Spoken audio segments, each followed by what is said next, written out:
Welcome to perfectly delicious. ಇವತ್ತು ನಾವು ಮಾಡ್ತಿರೋ ಅಡುಗೆ ವೆನಿಲಾ ಪ್ಲೇನ್ ಕೇಕ್. ಇದಕ್ಕೆ ಬೇಕಾಗಿರೋ ಸಾಮಗ್ರಿಗಳು ಬನ್ನಿ ಇದನ್ನು ಹೇಗೆ ಮಾಡೋದು ಅಂತ ನೋಡೋಣ.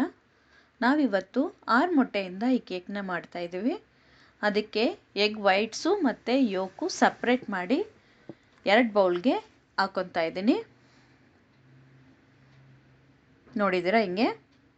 ಈಗ ನಾವು ಎಗ್ ವೈಟಲ್ಲಿ 1 ಪಿಂಚು ಸಾಲ್ಟ್ ಹಾಕ್ಕೊಂಡು ಒಂದು ಎಲೆಕ್ಟ್ರಿಕ್ ಬೀಟರಿಂದ ಇದನ್ನು ಬೀಟ್ ಮಾಡೋಕ್ಕೆ ಸ್ಟಾರ್ಟ್ ಮಾಡ್ತಾ ಇದ್ದೀನಿ.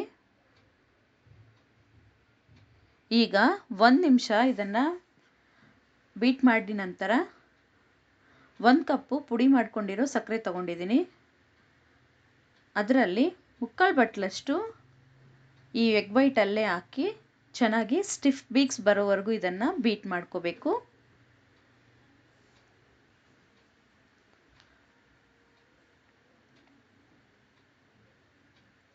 ನೋಡಿದ್ದೀರಾ ಹಿಂಗೆ ಇದು ಚೆನ್ನಾಗಿ ಸ್ಟಿಫ್ ಬೀಕ್ಸ್ ಬಂದಿದೆ. ಇವಾಗ ಎಗ್ ಯೋಕ್ಸೂ ಬೀಟ್ ಮಾಡೋಕ್ಕೆ ಸ್ಟಾರ್ಟ್ ಮಾಡ್ತಾ ಇದ್ದೀನಿ. ಇದರಲ್ಲಿ 1 ಟೇಬಲ್ ಸ್ಪೂನು ವೆನಿಲಾ ಎಸೆನ್ಸು ಹಾಕಿ ಬೀಟ್ ಮಾಡ್ಕೋಬೇಕು. ಇವಾಗ ಇದರಲ್ಲಿ ನಾವು ಉಳಿಸ್ಕೊಂಡಿರೋ ಪುಡಿ ಮಾಡ್ಕೊಂಡಿರೋ ಸಕ್ಕರೆ ಹಾಕಿ ಈ ಯೆಲ್ಲೋ ಕಲರ್ ಚೇಂಜ್ ಆಗಿ ಚೆನ್ನಾಗೆ ವೈಟ್ ಕಲರಲ್ಲಿ ಬರಬೇಕು. ಅಷ್ಟುವರೆಗೂ ಇದನ್ನು ಬೀಟ್ ಮಾಡ್ಕೋಬೇಕು. ಇದಕ್ಕೆ 2ರಿಂದ 3 ನಿಮಿಷ ತಗೊಳುತ್ತೆ. ಈಗ ಇದಕ್ಕೆ 1/4 ಬಟ್ಲಷ್ಟು ಹಾಲು ಹಾಕಿ ಇದನ್ನು ಮತ್ತೊಂದು ನಿಮಿಷ ಇದನ್ನು ಬೀಟ್ ಮಾಡ್ಕೋಬೇಕು. ಇವಾಗ 1 ಕಪ್ಪಷ್ಟು ಮೈದಾ ಹಿಟ್ಟಲ್ಲಿ 1 ಟೀ ಸ್ಪೂನು ಬೇಕಿಂಗ್ ಪೌಡರ್ ಹಾಕಿ ಚೆನ್ನಾಗಿ ಮಿಕ್ಸ್ ಮಾಡ್ಕೋಬೇಕು. ಇದನ್ನು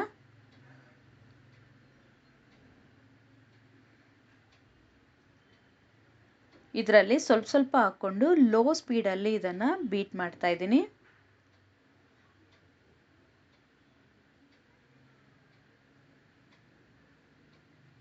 ಎಲ್ಲ ಹಿಟ್ಟನ್ನು ಒಟ್ಟಿಗೆ ಹಾಕಬಾರ್ದು, ಸ್ವಲ್ಪ ಸ್ವಲ್ಪನೇ ಹಾಕಿ ಇದನ್ನು ಬೀಟ್ ಮಾಡ್ಕೋಬೇಕು.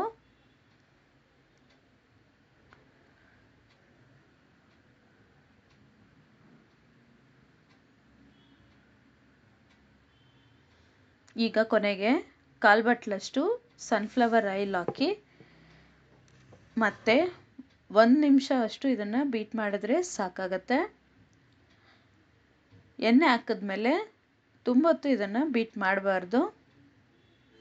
ಈಗ ಬೀಟ್ರ್ ಆಫ್ ಮಾಡಿಬಿಟ್ಟು ನಾವು ರೆಡಿ ಮಾಡ್ಕೊಂಡಿರೋ ಎಗ್ ವೈಟ್ಸನ್ನು ಇದಕ್ಕೆ ಹಾಕಿ ಚೆನ್ನಾಗಿ ಮಿಕ್ಸ್ ಮಾಡ್ಕೋಬೇಕು.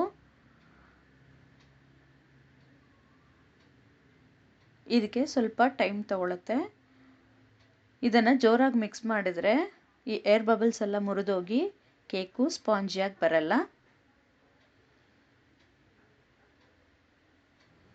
ಇದನ್ನು ನಿಧಾನಕ್ಕೆ ಮಿಕ್ಸ್ ಮಾಡ್ಬೋದು, ತುಂಬ ಅವಶ್ಯಕತೆ ಇದೆ.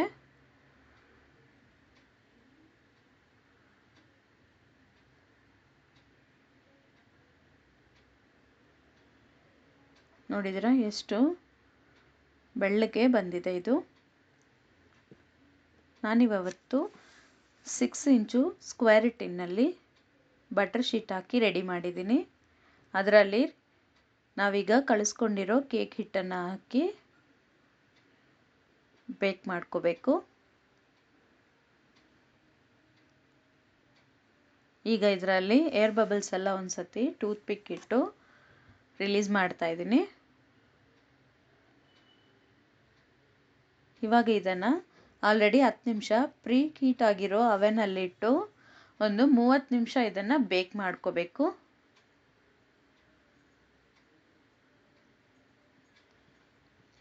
ನಿಮಿಷ ಆದಮೇಲೆ ನೋಡೋಣ.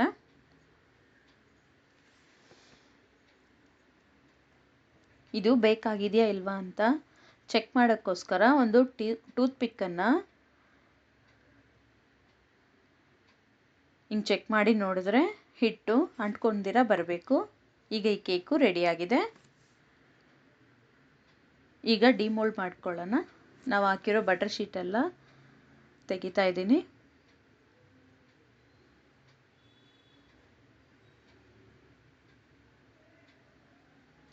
ಚೆನ್ನಾಗಿ ಬೇಕಾಗಿ ಬಂದಿದೆ ಇದು. ನಿಮ್ಗೆ ನೋಡಿದ್ರೆ ಗೊತ್ತಾಗ್ಬೋದು ಎಷ್ಟು ಸ್ಪಾಂಜಿ ಆಗಿದೆ ಕೇಕು. ಈಗ ಕಟ್ ಮಾಡೋಣ ಒಂದ್ಸತಿ ಇದನ್ನು. ನೋಡಿದಿರಾ, ನಾವು ಬೇಕ್ರಿಯಲ್ಲಿ ತಗೊಳ್ಳೋ ಅದೇ ಟೆಕ್ಸ್ಚರು ಕಲರು ಬಂದಿದೆ, ಟೇಸ್ಟೂ ಅಷ್ಟೇ ರುಚಿಯಾಗಿದೆ. ಇದನ್ನು ನಿಮಗೆ ಬೇಕಾಗಿರೋ ಸೈಜಲ್ಲಿ ಕಟ್ ಮಾಡಿ ಸರ್ವ್ ಮಾಡ್ಬೋದು. ನೀವು ಇದನ್ನು ಮನೇಲಿ ಟ್ರೈ ಮಾಡಿ ಹೇಗೆ ಬಂದಿದೆ ಅಂತ ನನಗೆ ಕಮೆಂಟಲ್ಲಿ ಹೇಳಿ.